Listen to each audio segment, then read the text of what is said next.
बार कितने घंटे निकल जाते हैं स्ट्रीमिंग प्लेटफॉर्म्स पर स्क्रॉल करते करते, और फिर भी समझ नहीं आता कि क्या देखें और क्या नहीं।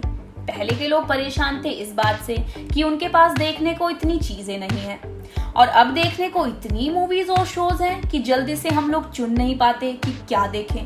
अब हम सब भी क्या करें भाई साहब। ऑनलाइन स्ट्रीमिंग प्लेटफॉर्म्स पर हमें हर तरह की फिल्में मिलती हैं, और अक्सर हम ऐसी फिल्म देखने बैठ जाते हैं जो हमें शुरू से ही कुछ खास पसंद नहीं आती, लेकिन फिर भी एक उम्मीद होती है दिल में कि शायद अब कुछ मजेदार आ जाए। कभी कभी ऐसा हो जाता है, लेकिन कभी कभी हमें अपना कीमती वक्त एक ऐसी फिल्म को देना पड़ जाता है जो हमें शुरू से लेकर आखिर तक बिल्कुल पसंद नहीं आती, और फिर आता है मन में पछतावा कि मैंने तो पहले ही कहा था। जिसके बाद हम बिल्कुल रिस्क नहीं लेना चाहते कि भाई अब ऐसी कोई फिल्म नहीं देखनी जिसकी वजह से पूरा दिन बर्बाद हो जाए, और हमारे मन में एक ही सवाल चलता रहता है कि यार मुझे कौन सी फिल्म देखनी चाहिए, कौन सी देखूं। तो ये जो हमारी आपसी लड़ाई होती है खुद से, वो उसका एक हल है जो हम आज आपको बताने वाले हैं। 2020 में प्राइम पर हिंदी और इंग्लिश दोनों ही भाषाओं की कुछ बहुत अच्छी फिल्में रिलीज हुई हैं। तो आज हम आपको बताएंगे अमेज़न प्राइम की इस साल की सबसे अच्छी इंग्लिश फिल्मों की लिस्ट के बारे में, जिन्हें आपको जरूर देखना चाहिए और आपको बिल्कुल अफसोस नहीं होगा कि हमने टाइम वेस्ट किया इन्हें देखकर। तो ना देरी करते हुए पहली फिल्म के बारे में बात करते हैं, जिसका नाम है द वास्ट ऑफ नाइट। ये एक अमेरिकन साइंस फिक्शन फिल्म है जिसके निर्देशक एंड्रयू पैटरसन है, और फिल्म में मुख्य किरदार निभाया है एक्टर्स सिएरा मक्कॉर्मिक और जैक हॉरोविट्ज ने। इस फिल्म को लिखा भी एंड्रयू पैटरसन ने ही है। फिल्म की कहानी 1950 में गढ़ी गई है। नई मैक्सिको के काल्पनिक कायुगा शहर में दो दोस्त, एक रेडियो डीजे एवरेस्ट और दूसरी एक अजीब रेडियो फ्रीक्वेंसी को ढूंढ निकालते हैं जो उनके छोटे से शहर और उसके भविष्य को हमेशा के लिए बदल सकती है।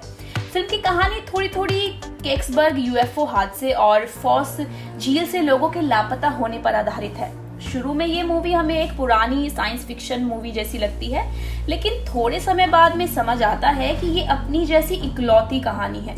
फिल्म के कैरेक्टर्स को बहुत अच्छे से लिखा गया है और दमदार परफॉर्मेंसेस दोनों इस फिल्म में जान डाल देती है। फिल्म के डायलॉग्स इसे बाकी फिल्मों से काफी अलग बनाते हैं। डायलॉग्स इतने मजबूत हैं कि इस फिल्म को एक मस्ट वॉच बनाते हैं।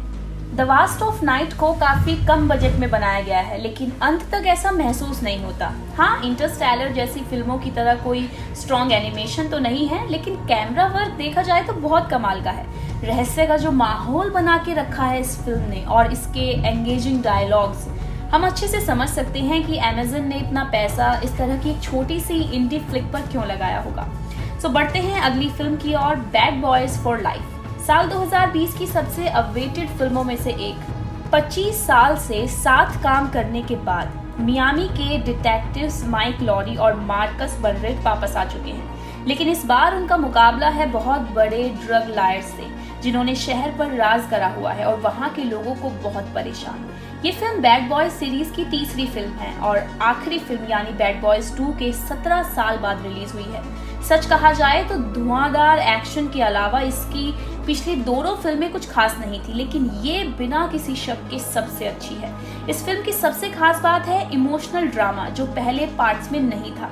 इस बार चीजें पर्सनल होती हैं क्योंकि कुछ अपने दाव पर लगे हुए हैं। अब क्योंकि ये इतने साल बाद आई है तो मार्कस और माइक भी पहले से काफ़ी बड़े तो हो गए हैं, और उसके साथ आती है कुछ बाधाएं जो इस फिल्म को बहुत फनी भी बनाती है। ये दूर दूर तक एक परफेक्ट फिल्म नहीं है, लेकिन फिर भी एक, और फिल्म के रिलीज होते ही लोगों ने फिल्म को बहुत पसंद किया है और ये इस साल की सबसे ज़्यादा कमाने वाली फिल्म बन चुकी है। तो अगर अभी तक आपने ये फिल्म नहीं देखी है तो आप जल्दी से देखिए।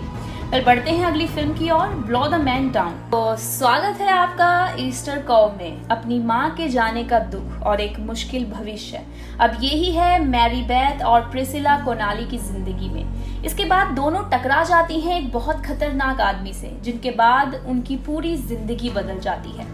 अपने जुर्म छिपाने के लिए दोनों को शहर की गहराइयों तक जाना पड़ता है, जहां उनका सामना बहुत सारे राज के साथ होता है जो एक के बाद एक खुलते नजर आते हैं। अगर डार्क कॉमेडी फिल्म्स देखना आपको काफी पसंद है तो ये फिल्म जरूर देखनी चाहिए। इस मूवी का वर्ल्ड प्रीमियर 2019 में हुआ था ट्रिबेका फिल्म फेस्टिवल में, लेकिन फिल्म रिलीज 20 मार्च को प्राइम पर हुई थी। अगर आप ज़्यादातर बिजी रहने वाले लोगों में से हैं तो ये फिल्म आपके लिए बेस्ट है, क्योंकि ये सिर्फ 1 घंटे 30 मिनट लंबी फिल्म है। और जिस तरीके से इस फिल्म में ईस्टर कोव को दर्शाया गया है, एक नॉवेल वो अर्थ कभी नहीं दे सकती। ये फिल्म पूरी तरह से एक वुमेन्स फिल्म है। फिल्म के ज़्यादातर कलाकार भी औरतें हैं और फिल्म के पीछे क्रू में भी। इसकी सबसे खास बात है कि इतने संगीन माहौल में भी फिल्म अपना कॉमिक पंच नहीं खोती। चालाक, मज़ेदार और ओरिजिनल ये फिल्म एक ऐसी सवारी है जो बिल्कुल नहीं छोड़नी चाहिए।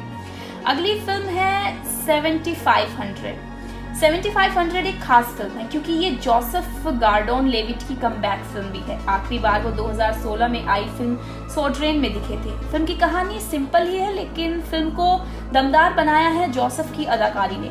कहानी कुछ ऐसी है, जब आतंकवादी बर्लिन पेरिस फ्लाइट को हाईजैक कर लेते हैं, तब एक अमेरिकन को पायलट जंग लड़ता है क्रू और पैसेंजर्स की जान बचाने के लिए। फिल्म पूरी तरह से थ्रिलर का अनुभव देती है, बहुत सारे दिल दहलाने वाले पलों के साथ। फिल्म का टाइटल वो कोड है जिससे पायलट प्लेन हाईजैक होने के बाद एयर ट्रैफिक कंट्रोल से कम्युनिकेट करते हैं। लगभग पूरी मूवी में मेन कैरेक्टर आतंकवादियों से लड़ ही रहा होता है और पूरी कोशिश करता है उन्हें कॉकपिट में आने से रोकने की, फिर चाहे उसे उसके लिए कुछ भी करना पड़े। फिल्म की सबसे अच्छी बात है कि ये दर्शकों को रूबरू कराती है टॉबिस उर्फ जोसेफ के उस समय के हाल से। ज्यादा शब्द न बोलते हुए भी जोसेफ गॉर्डन लेविट के अभिनय से हमें पायलट की आपबीती का अंदाजा काफी अच्छे से लगता है। बिना ज्यादा बोले सिर्फ उनकी हरकतों से ही उनके पीछे छुपा मतलब भी समझ आ जाता है। ये फिल्म बहुत ही एंटरटेनिंग है। खैर, अब बढ़ते हैं अगली फिल्म की ओर, द लॉज। द लॉज वो फिल्म है जिसमें सिर्फ 4 कैरेक्टर्स हैं और उन्हें स्क्रीन पर देख के ऐसा लगता है कि जैसे दुनिया में सिर्फ ये 4 ही लोग बचे हैं। ज्यादातर शूटिंग किसी दूर दराज जगह पर हुई है, जिसे देख के ऐसा लगता है जैसे कि कोई बर्फीला रेगिस्तान हो।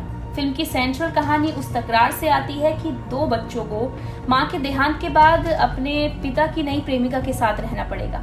एक तरह से ये एक साइकोलॉजिकल हॉरर है, तो इसमें भी हमें और फिल्मों की तरह क्रिश्चियन प्रतीक दिखते ही रहते हैं। फिल्म में काफी खामोशी भी है, जिसे सिर्फ पियानो की आवाज, दरवाजे की आवाज या फिर टूटे हुए फ्रेम की आवाज तोड़ती है। ये मूवी में टेंशन और एक अजीब सा डर बना रहता है, पाप और पछतावा। इस थीम को बखूबी दिखाया है द लॉज में। इस फिल्म में हॉरर दिखाने में भी मेकर्स कामयाब रहे हैं, लेकिन उसे समझने के लिए फिल्म को बहुत ध्यान से अंत तक देखना पड़ता है।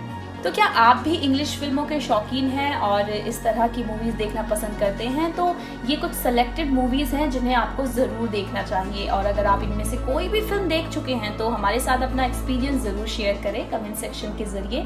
अगर और किसी फिल्म के बारे में कुछ जानना चाहते हैं तो आप कमेंट में हमसे क्वेश्चन भी पूछ सकते हैं, हम आपका जवाब ज़रूर देंगे। वीडियो अगर पसंद आए तो इसे लाइक और शेयर ज़रूर कीजिएगा और देखते रहिए हमारा चैनल बॉलीवुड स्टूडियोज़।